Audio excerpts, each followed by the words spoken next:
everything in there a dime. Raise it a dime. I'll pay it. We'll all pay it. We'll all pay the dime.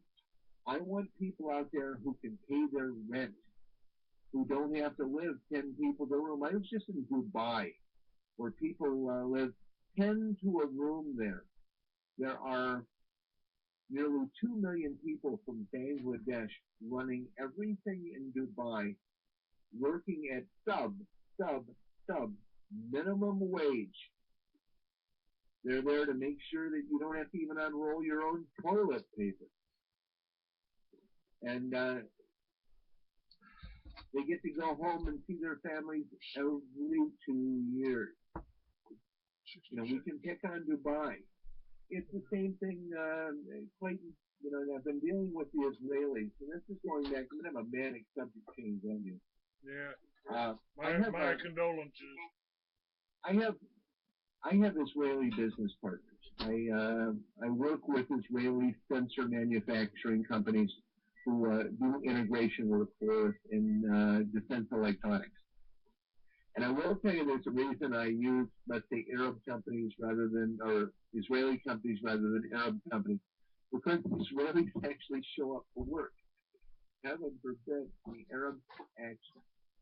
And I love them. They don't show up for work. They just don't have a good work ethic, you know, and they're great people. You know, especially the billionaires. We love your money. Wish you pay your bills on time. And but working with Israelis is fine. With this exception, the Israelis, one of the worst things that they've done, and this, we can talk about the Palestinian issue at length. How do you fix a Palestinian problem when the Palestinian Authority is probably the worst set of Nazis than the Nazis were, or even the Israelis, who are really running a kind of a poorly operated country? Other thing I deal with Israeli friends on, I spend the holiday with Israeli friends. I'm the only person on, and by the way, I made the top 10 anti-Semites of the world list, but I do spend the Jewish holidays with my Jewish friends and the kids. And one of the scary things we found, and this is why I sit down with parents about this, because I try not to be a crazy person or a bad cat, either one, which is, I don't care if you're crazy or not. We're a nation of people with bad manners. That's not excusable. What I don't want, this is, I can't imagine Clayton having any Jewish listeners. I just can't see it coming, but any Jewish what? Listeners, Clayton, you never get Jewish listeners. I just think they're fun people. You know, they have to take responsibility here. We want to talk about some of this. Do not, please, as parents, do not sit down and tell your kids that people are planning to throw them in gas chambers and turn them into soap and lampshade. Now, I'm not going to tell you to read all of the revisionist history, or as you would call it, Holocaust denial, and to believe every word of it. You know, live in Germany. Used to be a synagogue across the street. It's closed. The people who are there are gone. I'm not going to say they're still alive and, you know, living in Brooklyn somewhere. I'm not going to say that. Now, I've visited Auschwitz. Didn't take my kids there because I'll tell you, Auschwitz is not an easy place to visit. It's in Poland. It's a long drive. It's even a long drive out of Krakow. If you're there and it's not summer, it's dark at 3:30 in the afternoon. It's a grim place. Doesn't have any gas chambers in it. Doesn't have really anything resembling a crematorium. It looks like it's an old military base. Auschwitz is a Prussian military base. It opened in the 1870s, 1860s. It's only about one city block. It's a little place. Do they still have the pool there? Yeah, it's under the right circumstances. It's a much nicer military base potentially than any of the Marine bases I was ever in. certainly. And then about 2 miles away, Les, there is a field that's about a half square mile that was Birkenau, and there is nothing there other than one building, nothing. So and then all over the town are barracks and a huge industrial complex, and it was a huge slave labor camp. See, I have a problem if you take one person away. The idea that let me give you a Frankfurt story. I end up in Frankfurt all the time. The last thing you ever want to do is find yourself in downtown Frankfurt. It is perhaps the most boring city on earth. Now, if the Jews were back in Frankfurt, the Jews ran tailor shops, delicatessens, jewelry shops, pawn shops. They ran stores. They sold hats. You can't buy those things in Frankfurt anymore. You can't do anything in Frankfurt but bank with criminals. And that's pretty much who runs Frankfurt. And they're not Jewish criminals. Germany's got a wealth of their own. There's no question about this. But when you start locking up college professors, taxi drivers, people who make soup, when you start locking up people's kids, you've lost your mind. Now, everything we've been taught, everything about World War II, everything, all of it's totally wrong. But naming single groups of people, single groups, no, here in the U.S., we have a wealthy elite who believed, and they have believed for a very long time, that they're part of European nobility. It's not just the Bush family, it's so many others. Even the early Dutch settlers still left their soapstone around this country. But we have so many people here that are absolutely insane. We have created a class situation of haves and have-nots, where we have traditional wealth and we have new criminal wealth tied to, frankly, tied to drugs, extortion, government, military contracting, and we have a majority of American people who not just live as slaves. Those of you who go to church and who will vote for Republicans and who hate the idea of health care and who worry about vaccinations but don't mind that your kids are making $7 an hour or being lied to when they go to school. We don't need slaves. I've got 40, 50, 60 million American families that are volunteer slaves. I look at one of my. Let me stop you. Let me stop you for just a moment here. Let me get something in, because I think we've got a slavery system here. There's no question. I'm getting a tremendous echo from you. This is a slave nation. I'm getting an echo here. Let me call you right back. Let me hang up and call you back. I think I'm getting this from you. Do you have anything on? I will be here. Do you have anything on? Any radio or anything on? Nothing on here. I'm right over a microphone. All right. Let me do that, and I'll be right back.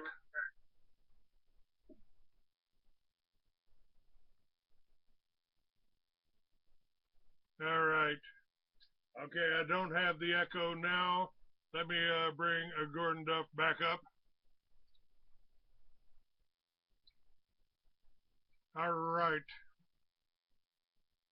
We're trying him. The phone's working. Call failed. Let's try it again here.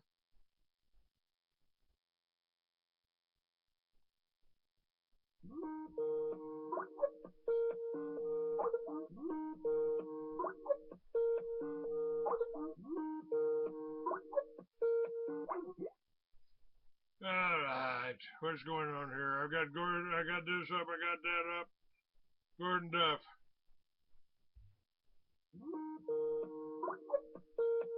Mitch?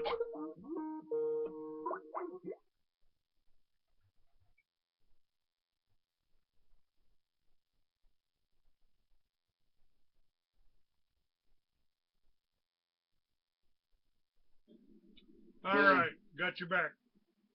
I will tell you that there is no individual who is as targeted by people capable of interfering with communications as you are. I believe that. But let me stop you for a second, because you've hit on two or three things that I want to comment on, and it's part of the problems I think we have. One of them is how do you fight evil without becoming evil? It's a hard thing to do. You know, if somebody's trying to kill you, you know, you're perfectly. Here's a problem I've got. After Obama sat on his behind for 4 years, he joined with Putin and came in on the right side on Syria. He came in on the right side on Iran. He's on the right side of minimum wage. He's on the right side of veterans benefits.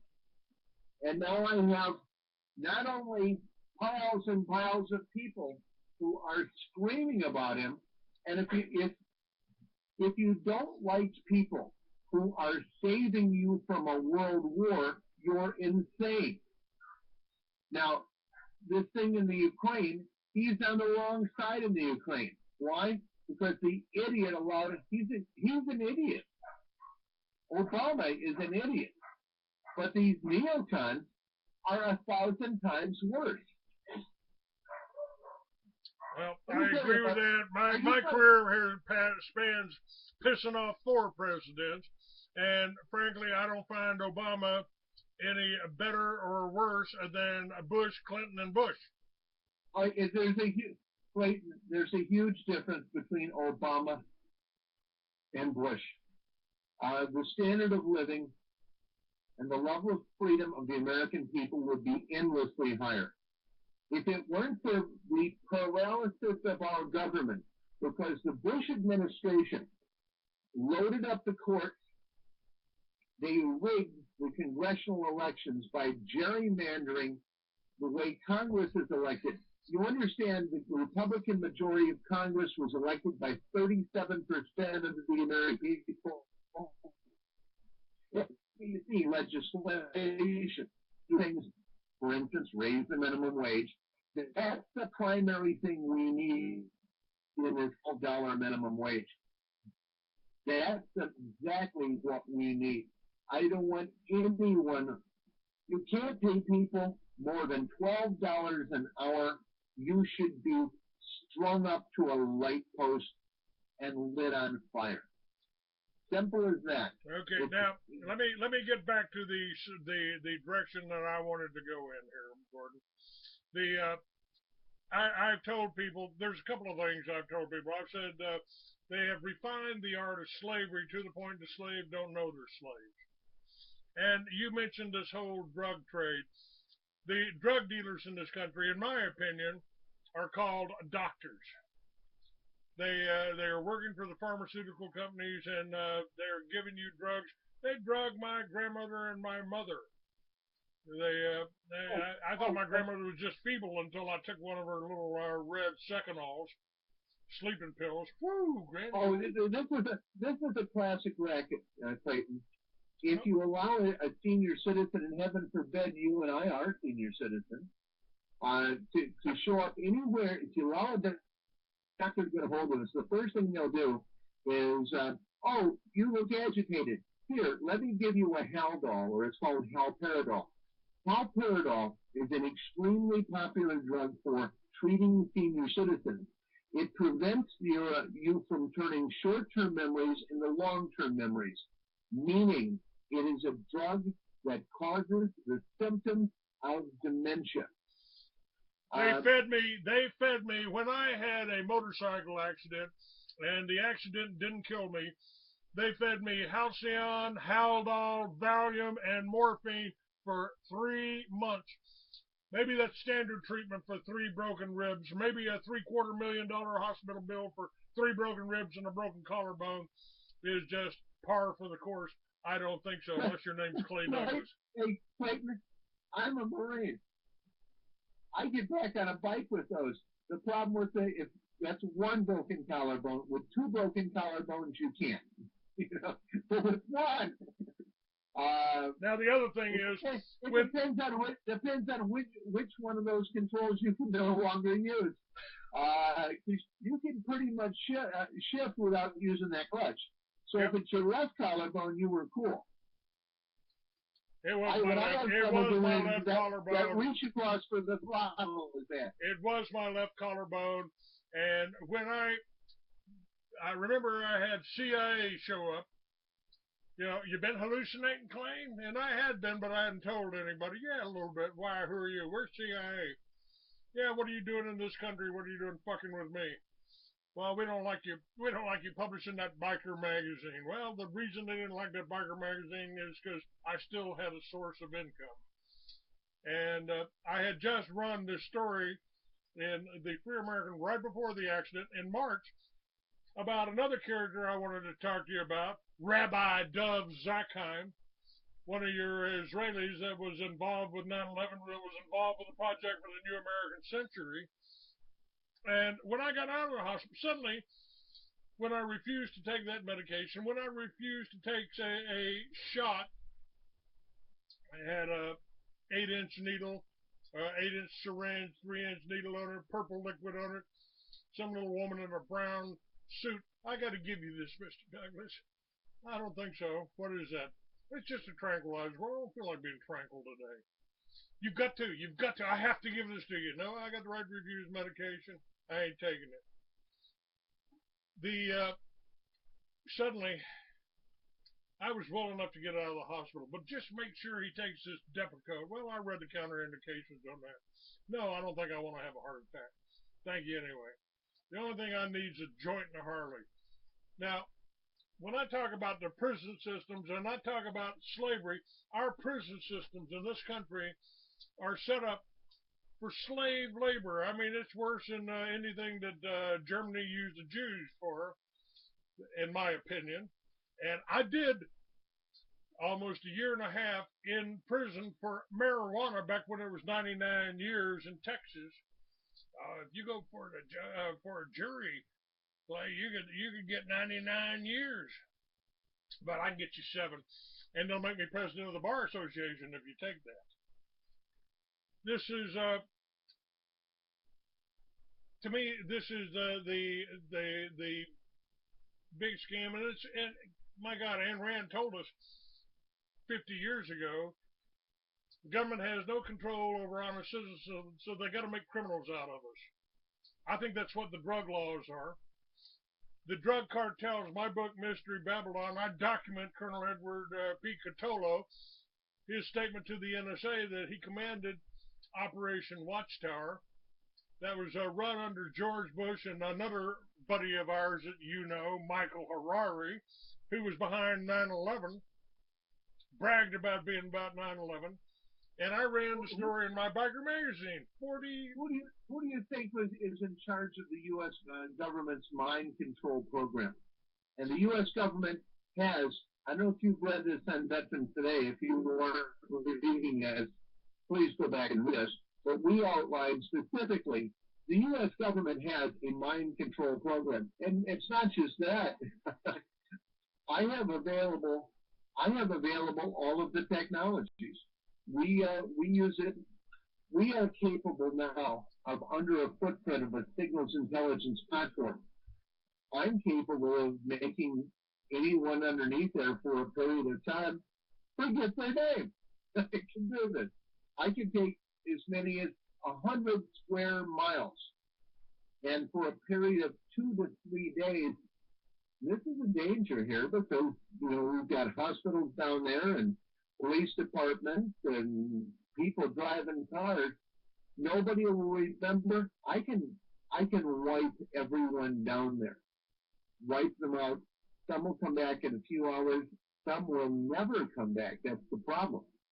But I can electromagnetically, just like they do with EMP for electronics, we can go into the human brain to varying degrees depending on the individual. Some people will be like forever. They will never know who they are. Now, the ability to focus is, frankly, I almost see some advantage of this. It's better than killing everybody, which is what we've been doing here still. But, you know, the American right, the Christian nationalist, white supremacist, Fox News, Obama hater, birther group, it's all run by a general named Paul Varelli. Are you familiar with him? Yes, sir, I am.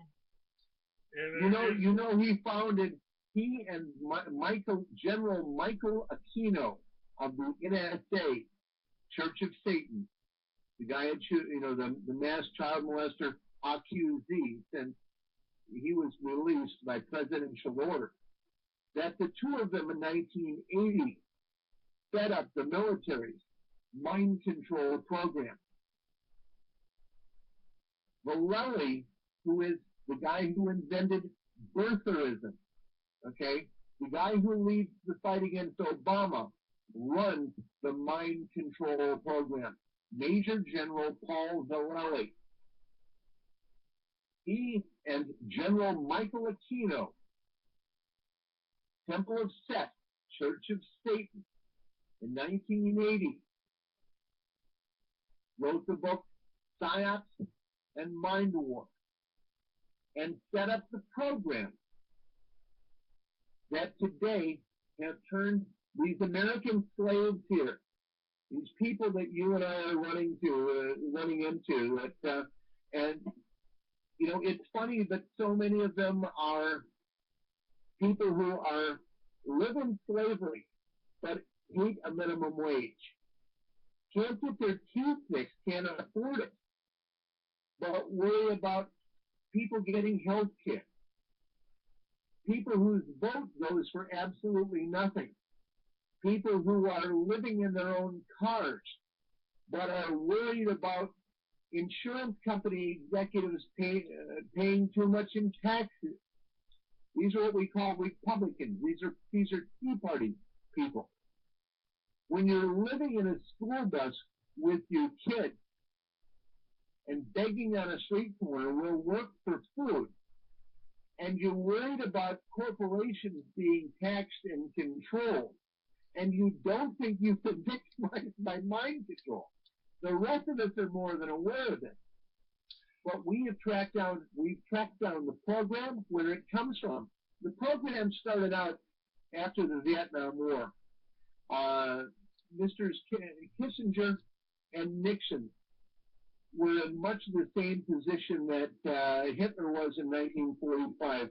Nixon and Kissinger were disappointed with the American people because they had failed to support the war that Kissinger and Nixon wanted supported. So they were going to punish the American people. They wanted an end to free thought. And it goes much, much further than just continual propagandization through CNN and the New York Times and the Washington Post and Fox News. Let me say this. I spent the 60s selling peace symbols and pipes to every head shop, to Kmart's, to 7-Eleven. I promoted the whole idea of legalization of marijuana. I helped start NORML. I financed Jack Hara, who happened to be Jewish, while he wrote Emperor Wears No Clothes, that told the whole truth about the whole hemp movement.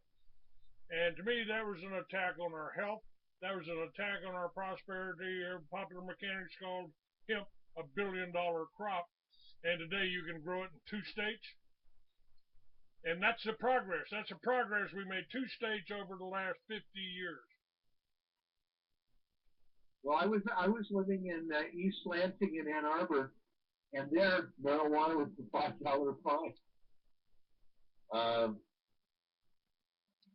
Those are places that to this day still don't have marijuana laws. However, on the other hand, I not only use no drugs, I even stopped taking I stopped taking ibuprofen.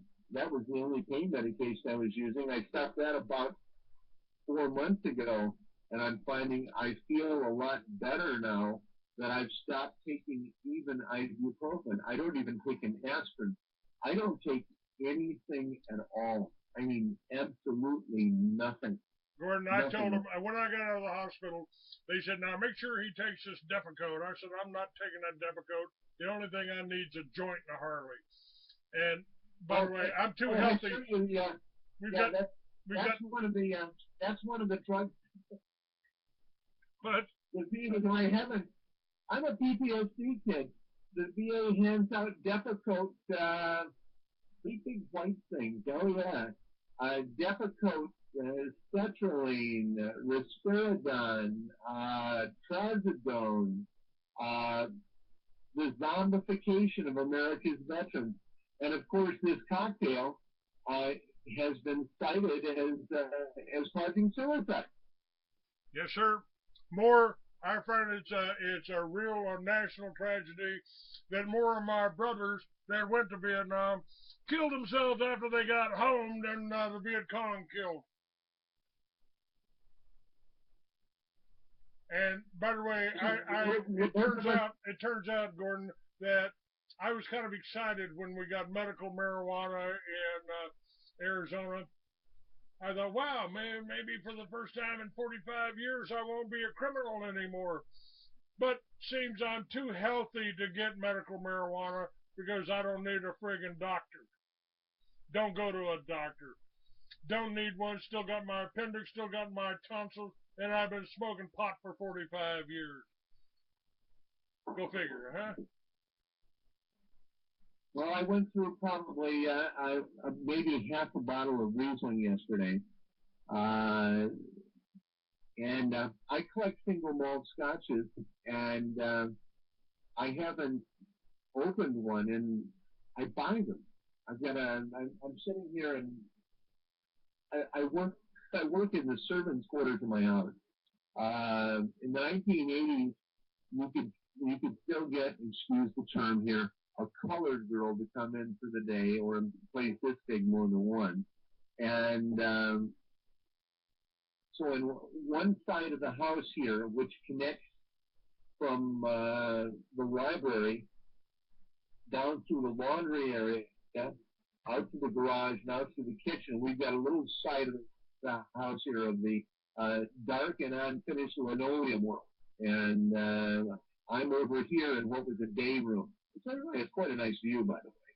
But yeah, I'm sitting here. I could go through the list. I've got and confirm it. I'm finding out Republican here. Lavon, two Singletons, Glendolan, a Duff down, a top shelf here, Stevens, usual 21-year-old junk, a fair amount of it. And a lot of German porcelain, and of course, an entire wall of gun safes. You know, it's like I have half a house of gun safes. I'm a gun, but I'm a collector, and I do collector restoration. I don't generally. I had to carry a gun for a long time. I don't appreciate the idea of the weight here, but I do love weapons. I like buying them. I'm actually wondering what to buy now. My favorite stats when I worked for. I worked for a three-letter agency at one time. We won't mention what we call it. Uncle Sam's Detective Corps. But I still have my. Check the chamber because it makes that bad noise otherwise. When I have to put the 13-round magazine. I have a tangent sight high power. I just put the wood grips on it. I put hose grips on to use as a carry. It's a $5,000 gun. I'm thinking, why would you use something like that as a carry? But it's at least it's stylish. I don't know how many pistols I own. enough to fill an entire room here. But I don't have anything like that. I mean, I may still be listed as a felon after 45 years, but I always have try to have one what I call a get a gun. well, and this is to lighten up on some of what we're doing here.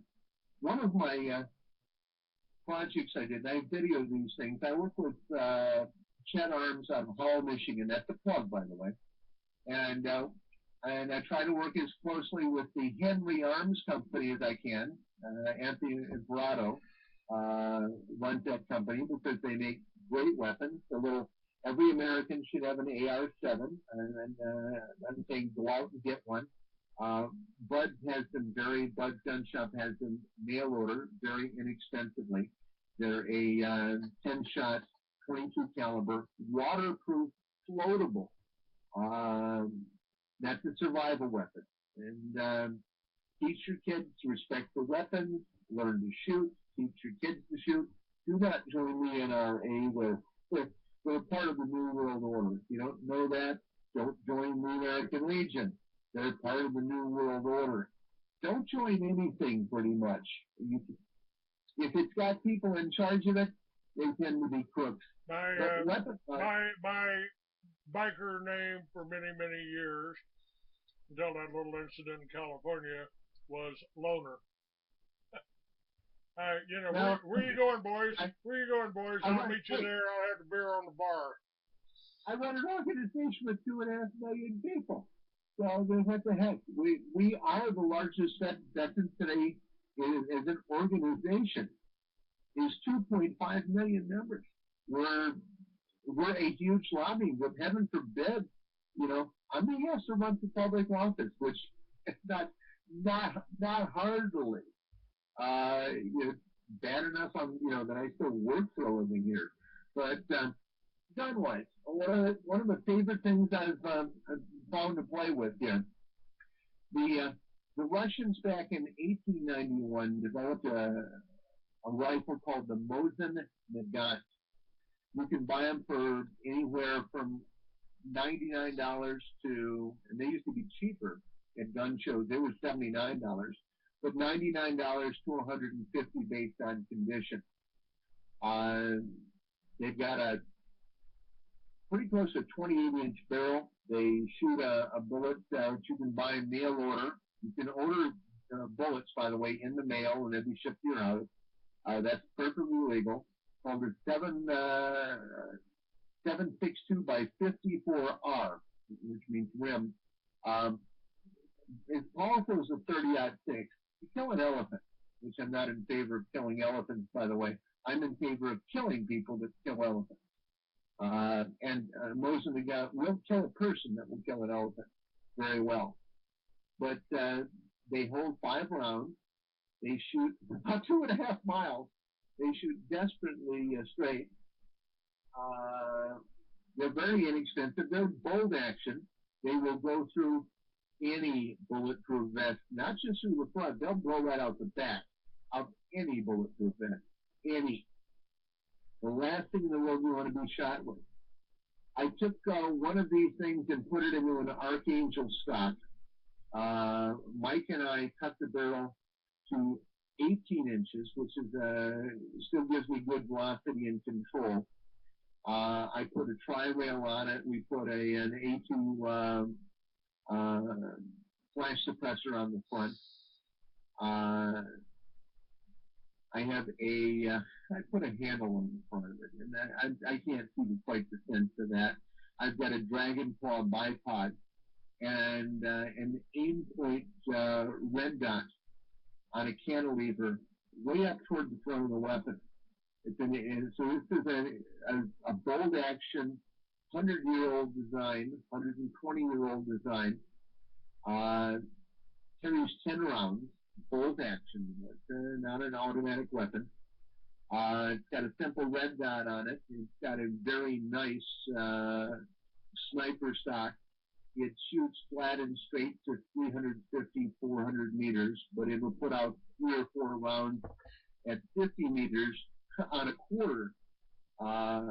with enough power. We shut out one of these things at a 3/8 piece of structural steel. It looked like you'd gone through it with a carbide drill. Went through that, went 4 inches into a tree. It's now I've got about $400 in this thing, but as a hunting weapon, and I'm not a hunter, fabulous, absolutely fabulous weapon.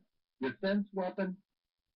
I guess there's a problem when you have a weapon that'll go through. If you had 3 people in the door wearing bulletproof vests, it go through 2 of them, or go through 1 and an engine block. So a little over penetration. But we're working at organizing a weapon. All right, let's talk about that for a minute. Right now, what's happening in Connecticut? They're trying to make criminals out of the people that haven't registered their guns. And this is insane. And as far as I'm concerned, it's unconstitutional. You know, they ran into a little problem. They ran into a little problem, Gordon. They were talking about this, and somebody stood up and said, "Well, who are you going to get to confiscate these weapons?" Because most of the police, after they said, "Well, the police are going to confiscate the weapons," he said, "Well, most of the police are on this list that you've got. They haven't registered their weapons either." And in Oklahoma, we just had about 50 sheriffs walk out of a meeting in the Capitol because they wanted them to turn in their guns when they rather than. Here's a classic, by the way. I live across the street from, very close, 200 yards from the city of Toledo, Ohio. Almost no one knows this, and I think this law is being changed. I'm under the impression, but I'll never find out. But if you carry a weapon with more than 9 rounds in a clip, or you own one in Toledo, Ohio, you're a felon. This law, no one knows this. We have municipalities that pass their own laws. And I've got pistols with 32-round clips. I've got friends that carry Glocks, and heaven forbid anybody will carry one of those 50-round rotary magazines. I think it's a little crazy. I'm not a huge believer in the 100-round magazine or whatever. I'm not a believer in that. Biden was right. You can go out and buy a Mossberg 500 Cruiser or an 870, or I've got a Winchester Defender. I've got a Winchester Defender in Magnum with a pistol grip on it.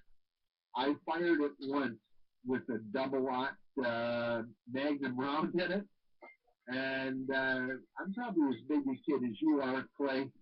I had a striped bruise down my right hand, and I can clap a Doberman across the room, and that was too much gun.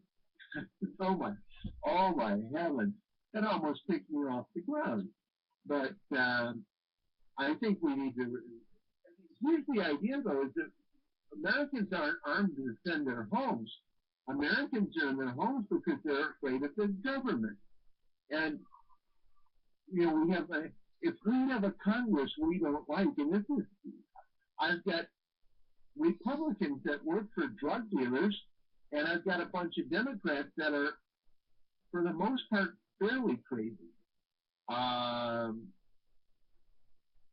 people in Congress we have, you can't let anybody in Congress, no one can move into Washington, D.C. without becoming a drug addict and child molester. That's all that lives there. It's a town of those things. We have to move the government somewhere away from Washington and into the United States itself. I think we should, I suspect we should give New York to the Israelis. They own it anyway. And I'll still visit it. What I do find disappointing in New York is New York's a largely Jewish city. Why doesn't New York have better delicatessen? Please. Please. Well, that's the one thing I can say nice about the Israelis. I'm not a big Israeli or a fan of the Jews, but the elite, the Rothschild Zionists, as David Icke just did a great piece on this. I've got it up on my Facebook, Free America 69. He says, they're hiding behind the Jewish people. They're using the Jewish people, and they'll sacrifice them as quickly as they'll sacrifice a Christian. See, we're finding within the Jewish community in Israel a huge division that hadn't been there within the intelligence community. I've been opening dialogues within the military and intelligence community there. There's a push toward a settlement, and nobody's hearing about this because of this racketeering going on in the Ukraine. What's really going on in the news? One little commercial break. Won't tell you. Are you frustrated with your elected politicians? Get the news behind the news at truthradio.com. At Truth Radio, you can listen live or listen to a large selection of archived programs on demand. And to truthradio.com. The truth is out there. All you have to do is open your mind and listen. And keep in mind that that is where you can find the Free American on Truth Radio. Been there for about 20 years or more. Gordon, let me ask you about this. What about Homeland Security? As far as I'm concerned, Homeland Security is the Stasi, it's the KGB, it's set up. And remember when the Bolsheviks took over, I think they called the neocons Bolsheviks back then. They went on to kill 60 million white Christian Russians. Farmers, 11 million farmers starved to death in the Ukraine. And isn't that what they're trying to do to us now? And why is Homeland Security arming the postal workers, the IRS, and the Homeland Security with what 50 billion rounds of hollow point ammo? What's happening here? And of course they're again, as Ayn Rand said, they got no power over honest citizens, so they got to make criminals out of us. Now they're making anybody a criminal, a felon. If you got a gun that's too long, if you got a gun that's got too many bullets, so if you got a gun, period, if you haven't registered it, what's happening here? What's happening? It's coming to. Clay, Yes, sir.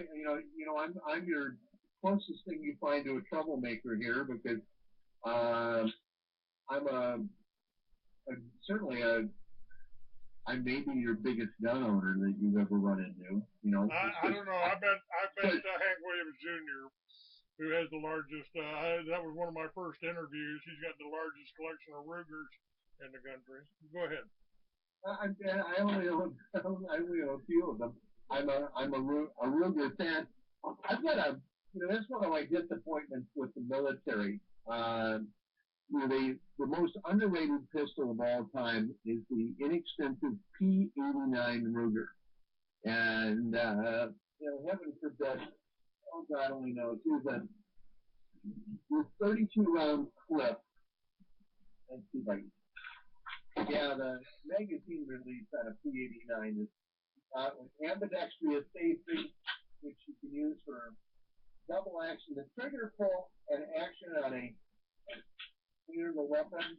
Yep, all right. The P89 is a bit funky, but compared to that Beretta thing that we handed out in the military, I love the P89. I will say that the only way you can get the slide back on it is by really holding the double, the ambidextrous safety, which isn't too bad. It's got a little bit of an odd takedown, but it is so much more accurate than that horrific P92 that we give out. It's American made, of course. Everything is American made at the U.S. uses it. But I would have used the Ruger.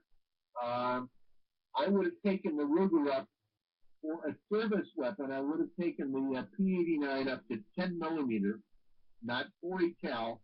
40 cal is S&W, short and wimpy. I would have used a full 10 millimeter round. a 10 millimeters, I think, is an alternative to a 45, but we're moving rapidly back to the 45 anyway. As long as you can, do a headshot, a 9 millimeter is a fine weapon, or a 40 cal. But I'd like to know why Springfield is, and they make nice weapons, other than the fact that I've never seen a weapon that has a magazine that's harder to load than an XP. I've got to stand on the thing to get bullets in it. But why are they made in Croatia? Any weapon should be made here. Americans can do that work. But the problem I have with Clayton is this idea: why are people worrying about gun owners? Because I've never found a more mind-controlled group of people. I look around me here, Clay, and I've got people around me. You don't like Doug Zakheim. You don't like PNAC, but the gun owners, 201, are Doug Zakheim and PNAC supporters. I don't want them to have guns if they're crazy people. Don't seize their guns. Put them in FEMA camps, because they're already the problem as it is. The people who have the guns are the FEMA worshippers.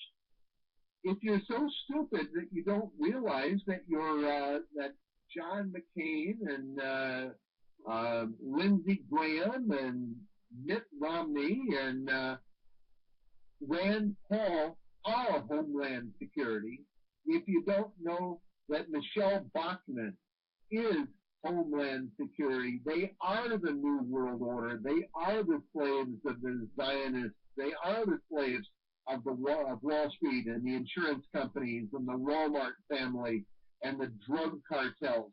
That's who these people are. When you're politically aligned with Fox News and CNN and Wolf Blitzer and Christine Rubin, or whatever her name is. She's got some kind of Indian last name she tries to use, like Amanpour or whatever. Christina Amanpour, yeah.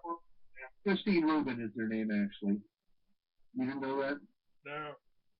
That's Christine. Maybe this is a reason that I got demonized, me and Larry Pratt from Gun Owners of America.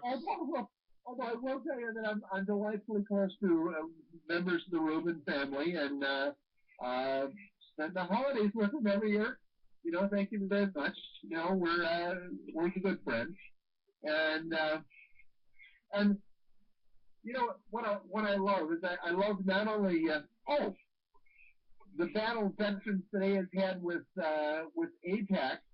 We not only have destroyed APAC, they can barely get arrested anymore, but Abe Foxman of the ADL was forced to resign.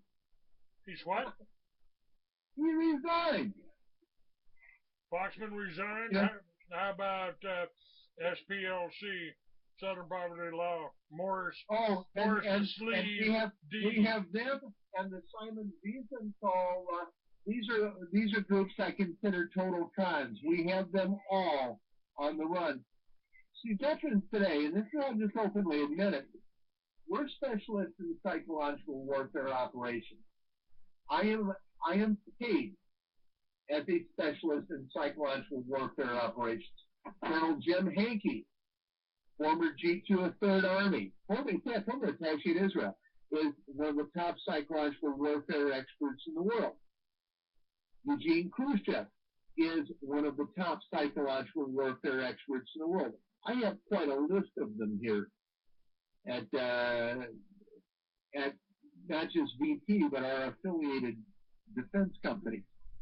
This is what we do. We work in psychological warfare, among other things. And we're the best people in the world. Let me stop and you right there and ask you, one of the things that I found out a long time ago is that I can't be hypnotized. I don't know, I've even paid people to try to do that, professionals to try to do that, because I wanted to see what it was like. And they didn't give me my money back, but they said there's nothing they could do. Now, maybe that's why, I've been telling people for years, if you want to join the militia, the best thing you can do is take your weapon out, clean it, load it, shoot the TV, and you'll be a lot better off. They don't call it programming for nothing. And it's not the television anymore. Let me see if I can get you the link to the article here on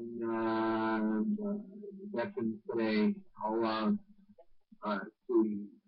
I'm online here. I'm in Google. Mind control 21st.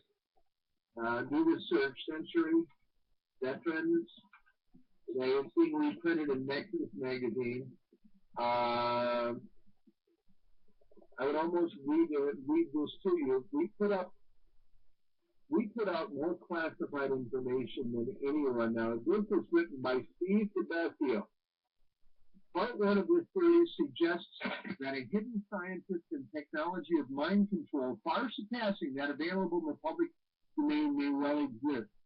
Part two explains an exploration of some of the most advanced public research in mind control and looks at statements of scientists who have spent time working and conducting research within the military, industrial, intelligence, media complex. And it's a military, industrial, and this is from Steve DeBasio. It is on Veterans Today. Do the search here, Mind Control in the 21st Century, Veterans Today.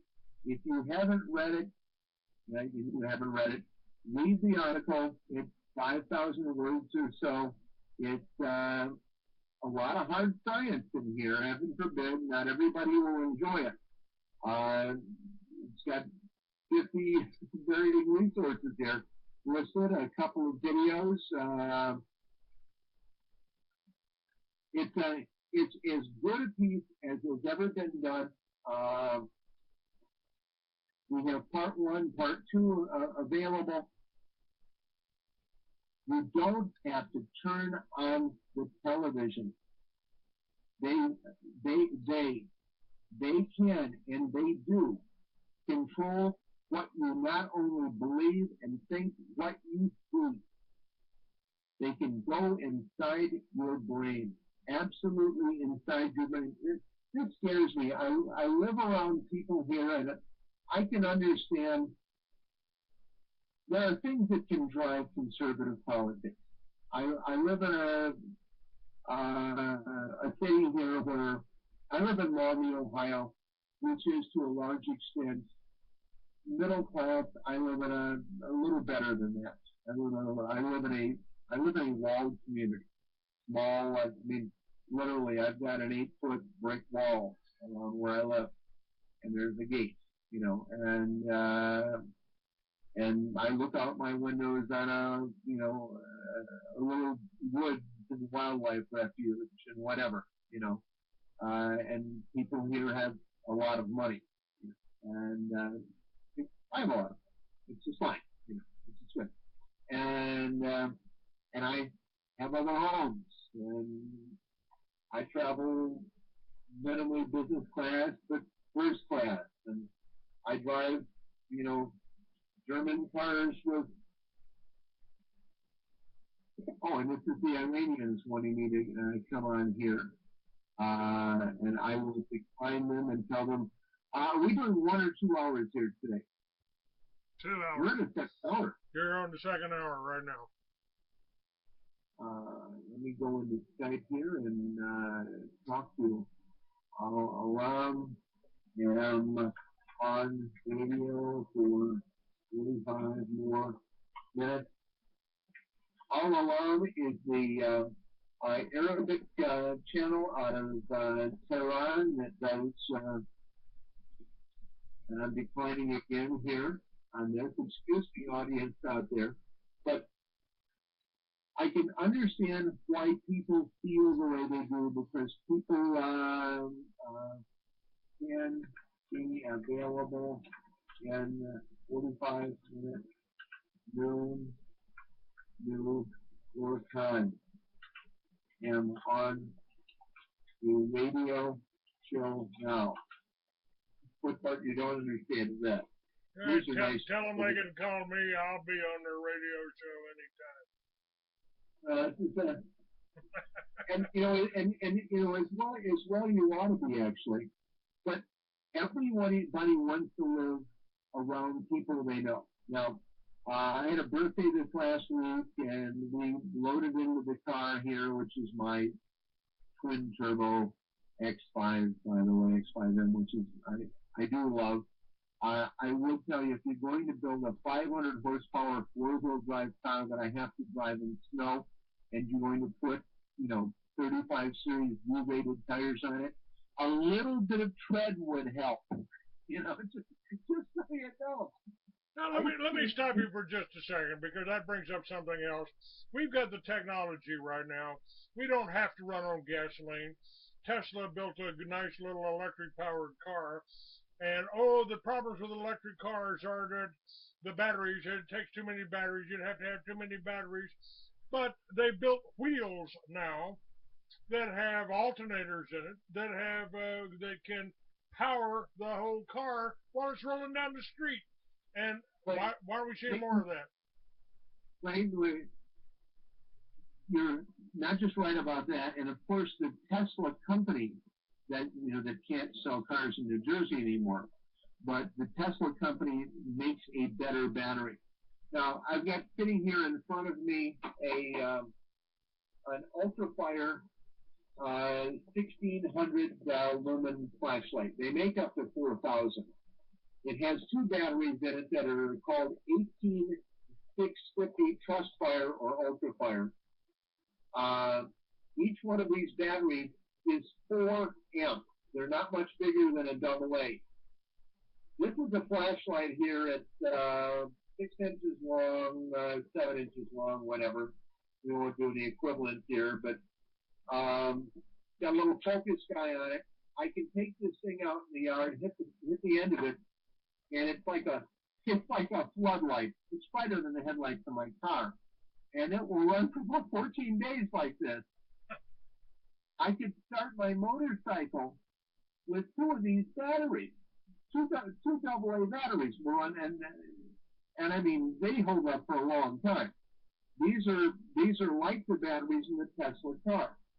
What we really know is going on, and this is for audience out here. Remember these letters: LENR,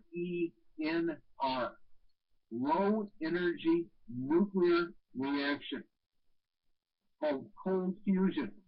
Cold fusion will power cars. The electrical grid can be powered by, and we call it dense plasma aneutronic hydrogen boron fusion, laser initiated. What it does, it not only produces free electricity, this is why it's fought against, and this is why people are killing the scientists in Iran working on it, although we have groups here. These production facilities here will fit in the trunk of your car. They're decentralized. Centralizing and controlling our electrical grid and charging us for electricity is a joke. Let me tell you about free electricity. Now, I'm not a big advocate of nuclear power. You mentioned, wait a minute, just let me stop you for a second. You mentioned Iranian scientists. I assume you're talking about Kishi, Keshe. We talk with Kishi is certainly online here, but and I could say that I'll go over the edge. Wait, I've got to get my tinfoil hat. Are you sitting on my tinfoil hat, Clay? Yeah, sure. Give me that hat back. Let's pretend that the United States and other nations had gotten a hold of engines from UFOs. Now, you know that's not possible. It couldn't happen. There are no UFOs. They don't exist. We photograph them, we see them, they land, people get out, we talk to them. Well, they steal cows and kidnap thousands of people, but none of this exists. But the engines that drive them are fusion engines. They're quite complex. Reverse engineering dense plasma fusion engines has given us the ability, and for those of you who have computers out there, and some of you might want to look into some of this.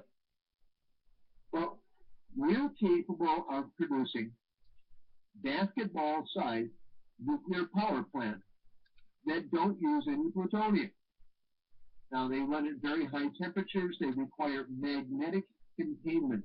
And a magnetic containment field, it requires machining tungsten.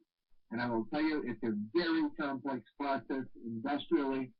Are you speaking of thorium here? We have the ability. No. Hydrogen boron. Okay. Neutronic. These things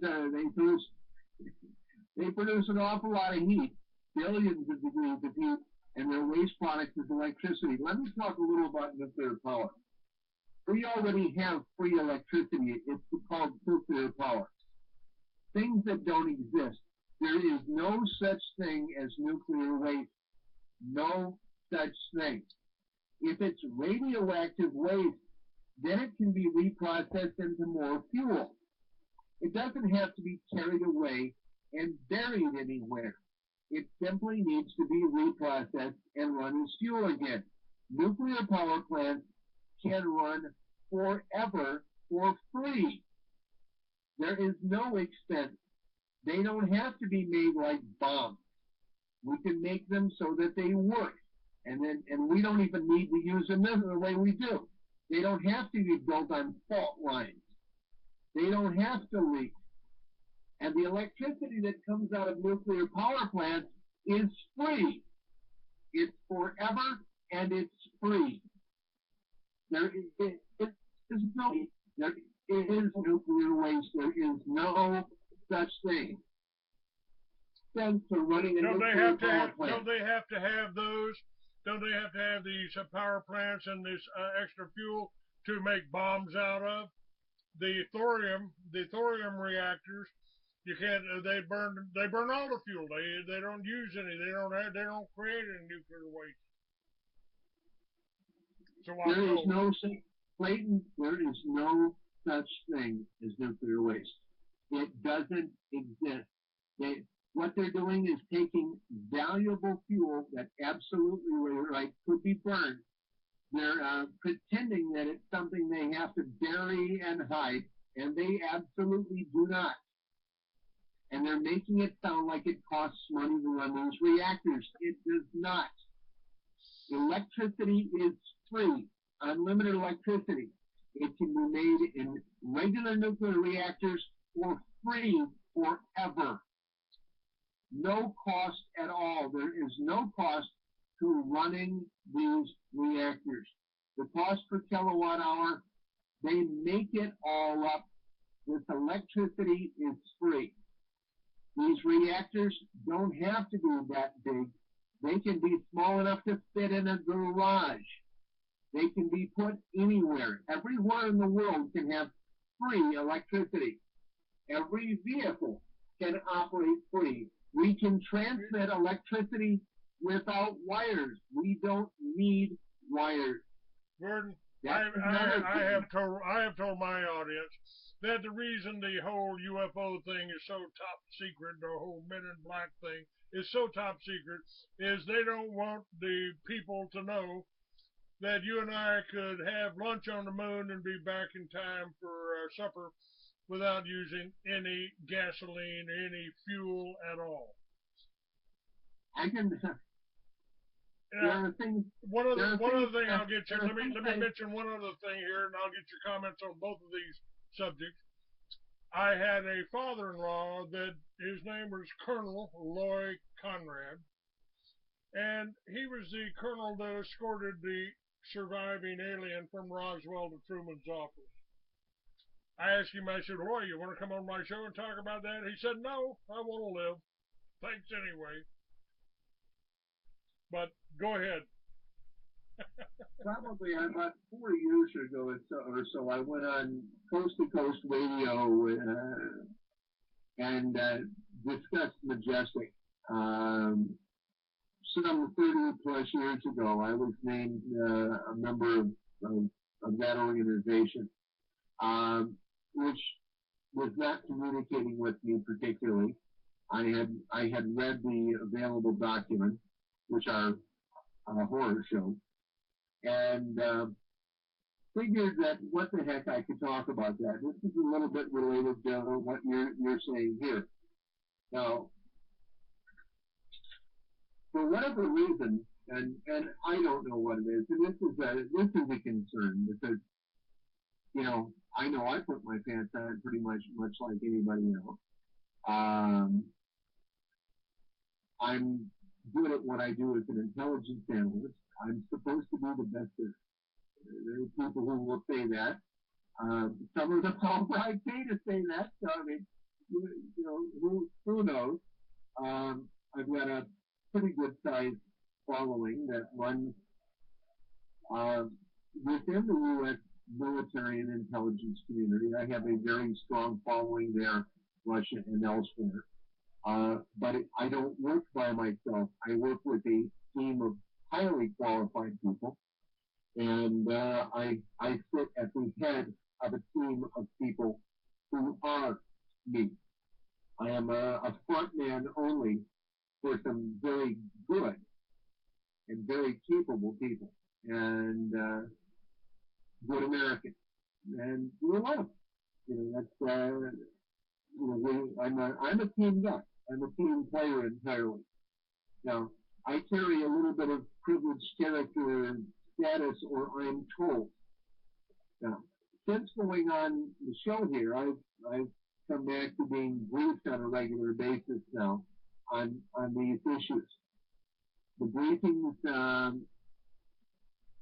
I get briefings related to, and I'll just say that they all sound like Independence Day and Men in Black and X-Files and Dark Sky, all of those TV shows, which, by the way, have technical advisors who come from within there's a UFO community, and there is a exopolitical group on this planet that very much does exist, of some size and considerable power.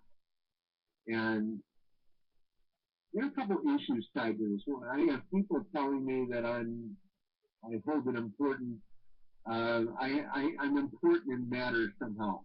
And that makes me worry. You get the feeling you're being hosed, because there's no way of playing anybody more than telling them they're important, I kind of know,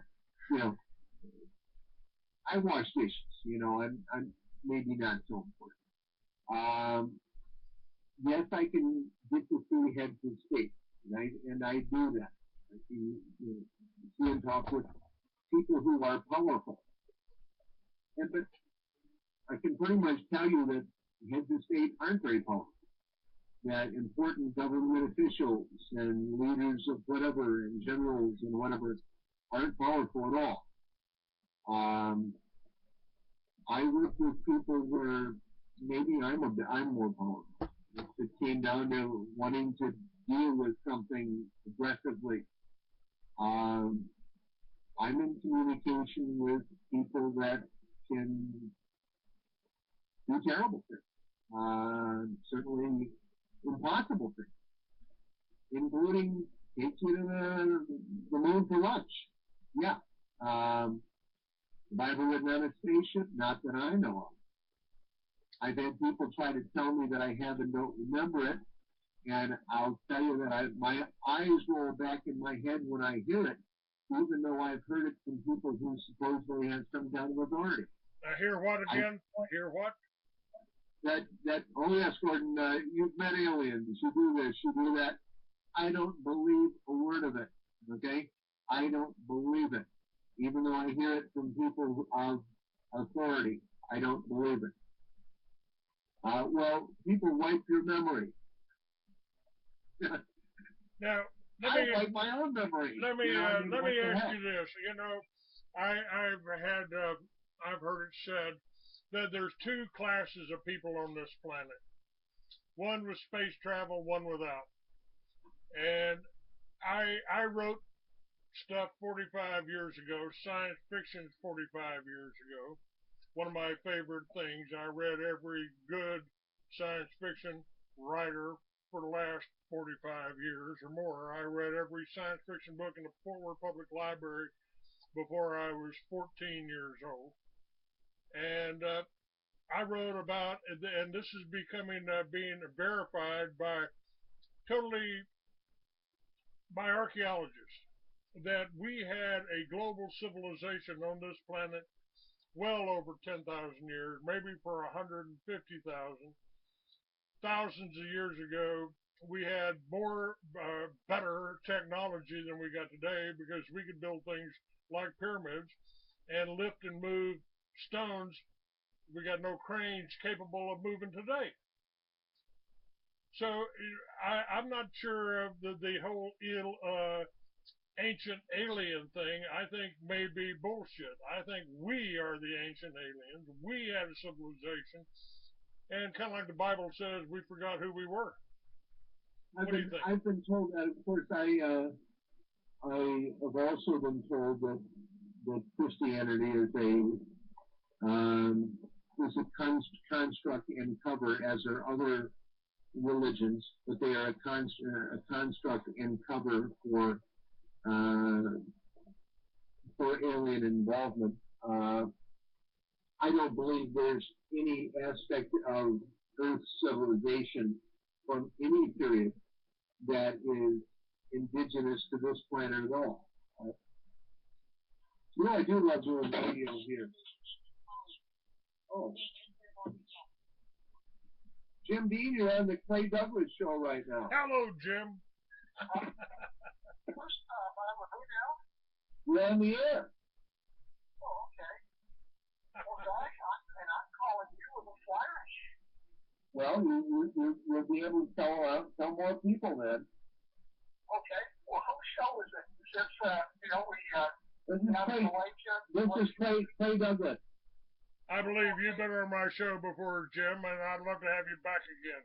The Free American. We will do that. We appreciate you. Well, I'm calling because I just got one of our very helpful leaders who are starting to become researchers and eyes and ears for us. Guess who has put out the third column for reserves, but no one is showing up in terms of the current news we've had for the last week? The Ukraine. So the military of the Ukraine is, and the issue there would be, of course, is that much of the military of the Ukraine is Russian speaking, and I think we've established now that the majority of the people of the Ukraine are Russian speakers, and they're not going to go along with having a Nazi government. Yeah, and this is, I just got it from Bill Martin, who's been with us for ages. And he said they've had the third column now, less than 2% have even approached. Less than 2%. That's absolutely, for the international news, they're hiding that. That basically says we're waiting to basically fight for the other side. That's why they're basically a reserve for someone else. Well, I just think Bill Martin is seriously for this, because it was in a Webster Tarpley interview, and I never really watched his stuff. But that is a huge piece of news. You can just imagine what the hell those Kiev Kumeisters are thinking. Why aren't these people coming in? And they've got to also know is that they're waiting to be called up by someone else. So, here's what I want to do. I want to call for the arrest of the illegal government in Kiev that the U.S. and EU are supporting. These are war criminals. We have proven that they have been involved in acts of terrorism, planning acts of terrorism, that they have murdered their own people and tried to blame it on the Russians. We have their emails where they plan it.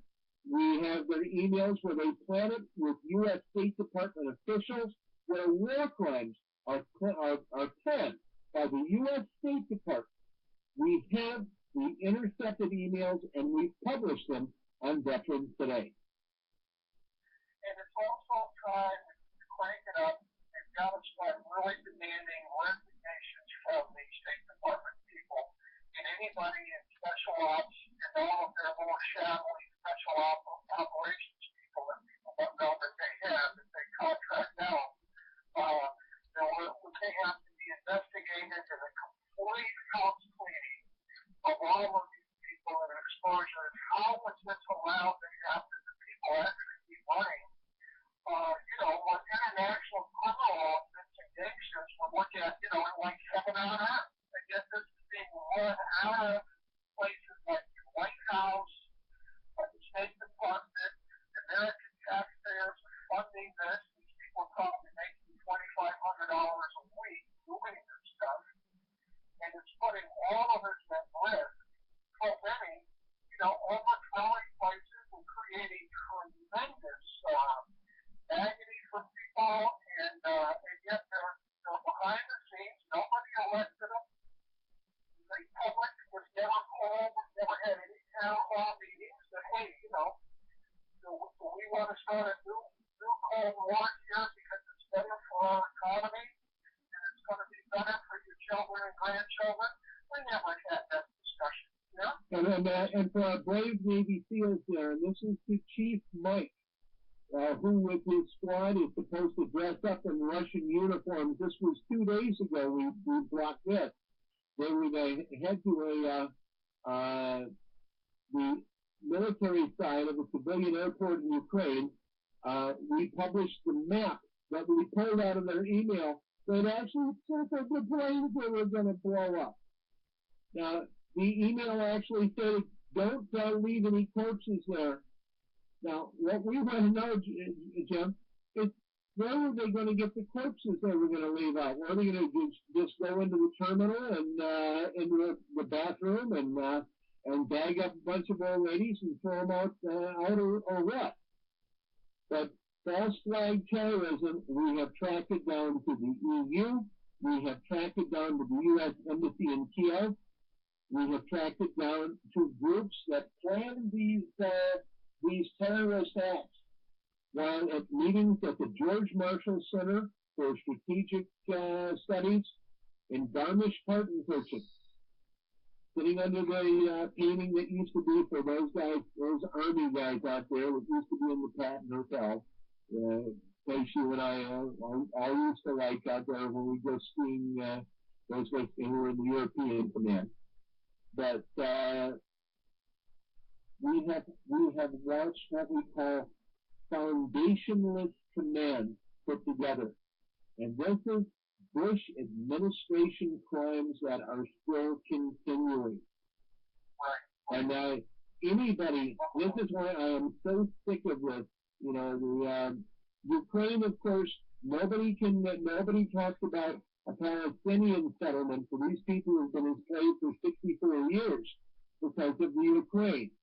Well, anybody that wants to talk about Obama ending the Constitution was ended when the U.S. Supreme Court put that little pipsqueak, Bush, little drug-dealing pipsqueak in office. That's when it ended. And if you don't want him and his gang, we won't have freedom until we go back and get everyone in the Bush administration in prison. And then start trying members of Congress. The first ones we go after, and not all of the Republican leadership, I've got people that are like, but most of them, yeah, they're living on drug money. The Citizens United. Let me get a plug in for my. Let me get a plug in here, Jim. Just a second here. I've said the solution we got. We need to abolish all laws against victimless crimes in this country. Tear down that fence on the border, replace it with tables, and let the Mexicans, let the Colombians, let the Peruvians bring all their drugs up, lay it on the table, pay a duty on it, and let any American that wants it take it. If they want to go home and kill themselves with it, do it at home. Don't do it on the street. Now, to me, that's the only way we're ever going to see a truly free society, because they're trying to make gun owners, somehow the gun owners are going to be criminals, and the gun owner thing is a total front, because why would anyone worry about taking the stupidest group of American right-wing traitors and taking away their guns? Gun owners say, man, anybody that belongs to the National Rifle Association is already a traitor. The National Rifle Association is the New World Order. That is a Zionist organization. It is a fascist organization. What do we care that we've got armed fascists here who are absolutely, PMAC runs the NRA and always has. The people who blew up the World Trade Center, the National Rifle Association is part of it. You tell me something American that the National Rifle Association has stood up for. They pour money into the Republican Party. They pour money into the Zionist fanatics. They pour money into the war machine. They pour money into Wall Street. They pour money into the New World Order. They've never done a single thing for the people of the United States. They're as bad as the American Legion. They're the center of everything that's dark in this country. Gun ownership doesn't do any good when we have people too stupid to know who to shoot. I've got people taking in their beds that Osama bin Laden's going to get them. Yeah. Well, like I tell you, when you got to shoot people, you need to know which ones the right ones to shoot. The problem isn't guns, is that we have stupid people with guns. The problem isn't war, it's that we're fighting the wrong people. We've already got a road that runs, it's called the Beltline, runs around Washington, D.C. I'd expand it another 50 miles. And I would go through there and I would give every single individual a voice stress analysis test. And I can write the questions for it. Have you now or have you ever taken pay from any group representing the coal industry, nuclear power, armament? Have you ever worked with banking? Have you ever worked with insurance? Have you ever worked with fracking? Have you ever done any of this? And then with those people, let's open these FEMA camps, put these people in like the Chinese did, have them picking turnips. Let's seize their property. Let's seize everything. And then let's find out exactly how the American people became so utterly stupid that they'll sit and watch television hour after hour after hour and occasionally talk about how much we only approve of Congress 8% and we hate this and we hate that. Then why aren't you in the streets bringing this to a stop? Nothing has been done in this country since the veterans came home from Vietnam and ended a war. Those were the veterans that ended the last big war this country had, are the last real Americans in this country. There hasn't been an American since, or not ones that haven't been killed or stifled. Time to get into the street and bring this nation to a halt and return it to the people. The problem is, I don't know if I meet people anymore. I don't know where they are. Maybe the internet just brings out crazy people, or maybe everybody's been propagandized to where they're mindless. I don't know anymore. But I don't know whether it's the drugs, I don't know whether it's chemtrails, I don't know whether it's genetically modified foods, but I've known for at least 60 years that the majority of the people that are in the public fool system are exactly that. They're fools. So they don't know anything, they don't have any common sense, and they go in whatever direction they're being led at, whatever's being televised, whatever's being programmed. And I do have the story on mind control here, Understanding the Neural Code by Steve DiBarcio, that I'm taking a look at now, Gordon. It's vital, and I recommend that everyone read this. Absolutely everyone. And thank you, Steve, for the work. And it's a lot of people are veterans today. And I'm not saying to believe every single word you read at Veterans today, because Jim and I do not, we don't tell people what to do. The only truth you're going to see, we're not the only people that tell the truth. There are people out there that are working hard. But we have an awful lot of people, and this is one of the things we're going at over Press TV right now, is that there are an awful lot of people who are doing very well financially by being alternative media. I would call them the Alex Jones types or Alex Jones wannabes. And they're gatekeepers putting out PAP, people who can't speak a sentence without saying anti-imperialistic this or that, or their continual naysaying whining. People who have no information. If you don't know something, shut up if you don't know. How can people be the alternative press when all they do is listen to CNN and talk about how much they don't like it? Jim, what does it take for us to get information? What does it cost us? It's called reading, I think. It's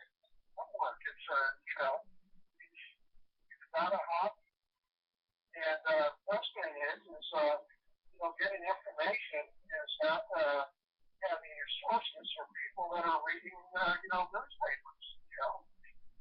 We run in a lot of our competition where we write people doing an op-ed commentary.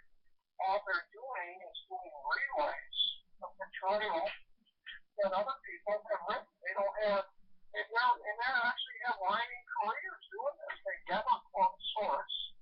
They don't have any background or training to show that they worked in the areas that they're writing about. All of their information comes from material that they've read on the internet, and they just rewrite it up. And we're astounded that there's a lot of platforms that will continually publish this kind of material like it's analysis. And of course, you need people to do some of that because not all of us have time. We even have our own leaders now helping us. Once we find out that they're reading people who are German, and they're reading the German papers, or I was on the phone with a Danish lady, we just said, can you please send us any key material of what people in your area are talking about this, because we obviously are not following what's in the Viking every day. And it's just like marketing. We need to have somebody who spotted that the third column for the Ukrainian reserves is still down in that 2%. That's source-based material. So we need to network better, and people, as Martin said, they need to get off of this thing where they're going to win the war by whining. Whoever can whine the most is eventually going to whine the other people and shame them. And we can already see in this Ukraine fight, there's no one there. We don't see any embarrassment from the EU. We don't see any from the White House. We don't see any from Kerry. Yep. They know that we're on to their back to fascist code. It's out there. Now, Gordon, while I've got you and Jim on here, let's go back for just a moment and explain to my audience and to me maybe, what this is, what is going on in the Ukraine. Now, what I understood was that they wanted to bring the Ukraine into the European Union. Most of the people in the Ukraine didn't want to do that. They wanted to stay with Russia, and I don't know. I'm fairly impressed with Putin and what he's done for Russia. So it's even the deeper I get into this, the harder it is for me to tell who's the good guys and who's on the bad side. Can you maybe iron that out for me a little bit? Well, Jim, go ahead and take that one. Well, you have the backdrop. All of this is you've got the general policy of NATO has to control war was over, all of the military industrial complex people basically kind of went screaming to all the government people, you know, what the hell's going to happen to us? You know, are we going to have to shut down or whatever? You folks have got to come up with some kind of campaign that's going to go on and on and on, because that's what we live on. We live on these new weapon systems and all this other stuff that take years, and where we incorporate technologies that don't even exist yet. So we can keep bleeding the taxpayers for years and years and years. You have to have some threats, or people aren't going to fund this. So what they came up with is they said, well, what we're going to do is just try to take over all the Soviet states rather than help develop their economies. So they have booming economies, so they want to buy stuff, so you can sell them stuff and make money in at peacetime and not spend it on war stuff. They said, let's take them as a bookie. We will attack them. And at the same time, we'll try to take the Russians in. We'll loot the Russians as we did for their economy. So the Cold War never really ended. They just transferred it over. And the public missed it completely. Now what's happened is the West has bankrupt their own countries. You have a combination of, just radically corrupt politicians. You've got the Israel lobby in there that's basically, they've moved way beyond espionage just for stealing what they want for Israel. They're now a wholesale espionage operation where they're telling other countries anything you want from the U.S., just ask us. And for the right price, we'll get it for you. Because we can get anything we want out of these Congress people. Hey, Jim, can you carry this? I'm getting a camera ready because I have a press TV piece to do here at noon. So, Clay, handle this with Jim for a bit. I'm putting on a decent shirt. Hold on, you guys. All right, we got it. Yeah, Jim, if you give me a call, I'm on Skype. I'm Free American 69. Get in touch with me, and I'd like to book you for a show and have a whole show with you. I really appreciate your work. And you've got my email on BT, and let's get established, and we'll try to cover some of this background stuff. Because regular folks, they don't have the time. We've got to help people not have to do this repetitive labor. We've got to network. And what I've been talking about today, we're finding people in these other countries now because we've gotten exposure on Press TV and to the Middle Eastern outlook that we have to start networking internationally more. I was just talking to someone from Norway who has a lot of contact with the Parliament people. I said, let them know that Morgan and I can do briefings for them to keep them up to date on things that they may not be aware of that are going on here that are at threat mode. And that rather than just having people fight back here, we need to add more troops from some of these other countries. And having them start contacting the U.S. Embassy and basically saying, we know we have people in America that are telling us what you're doing, why you're doing it, and we feel it's a threat to our national security.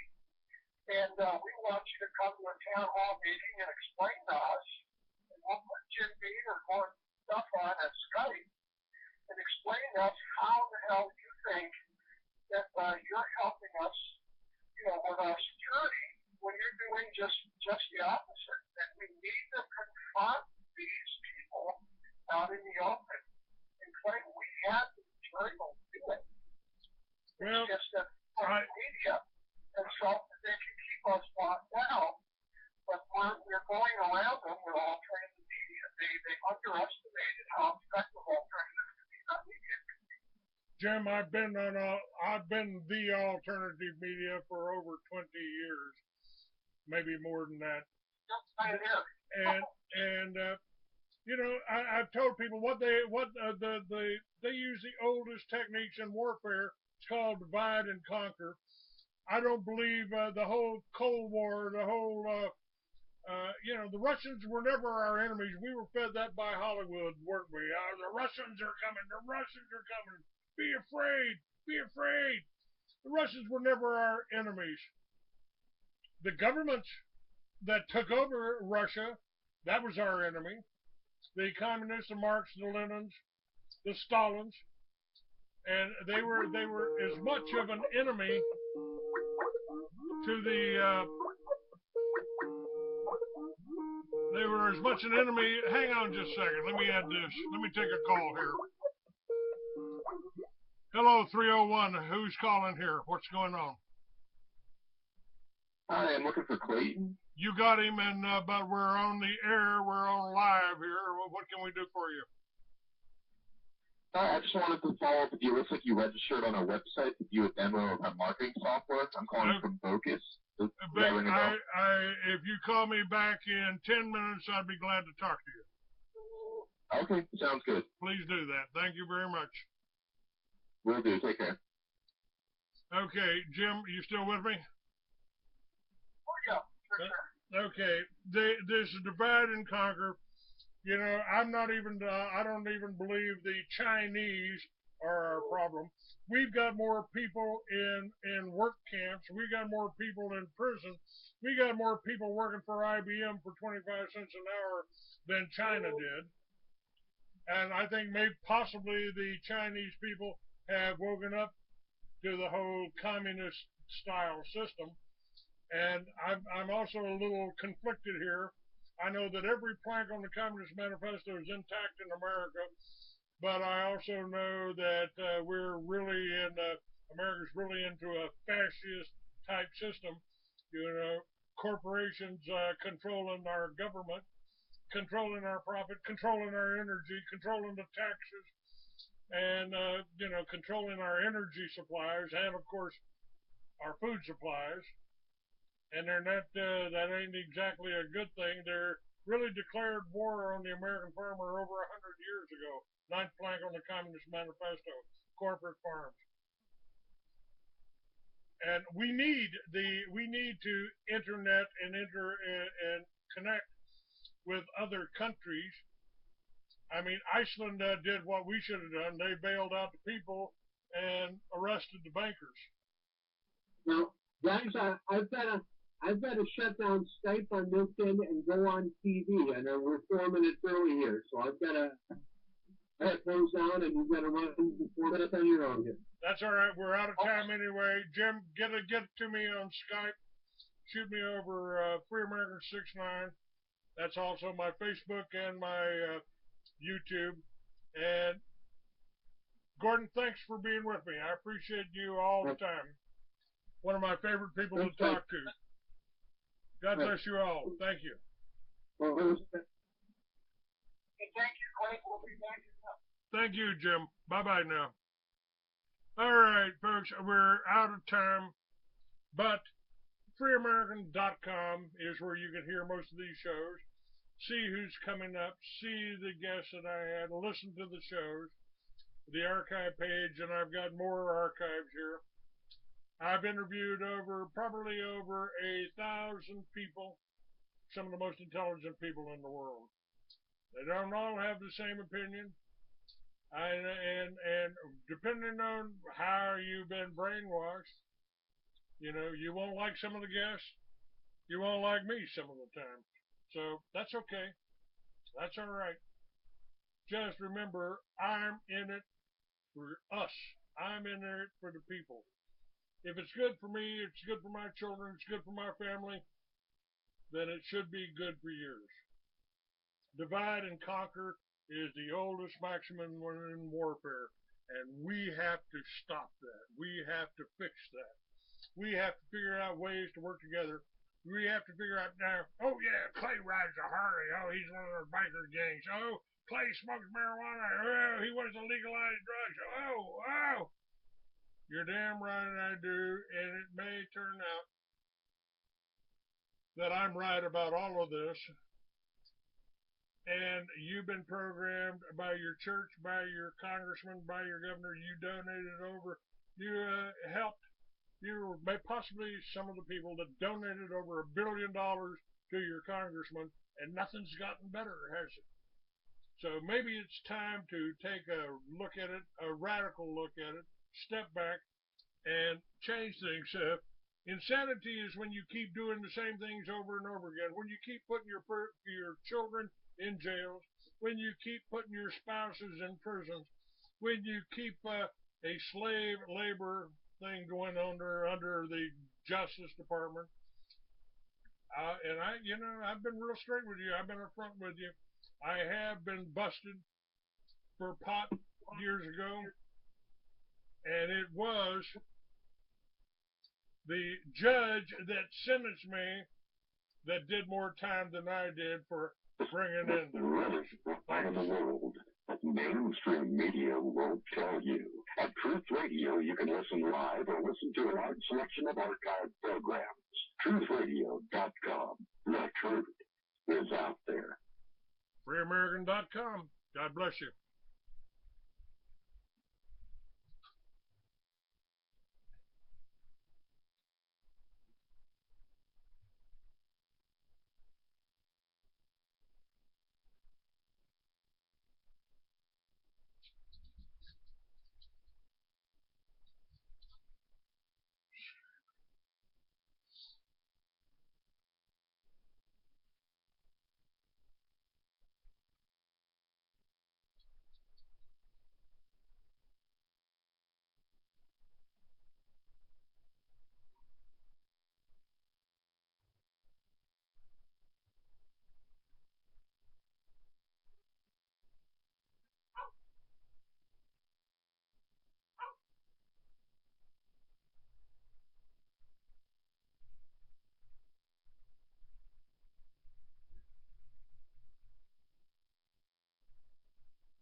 Well,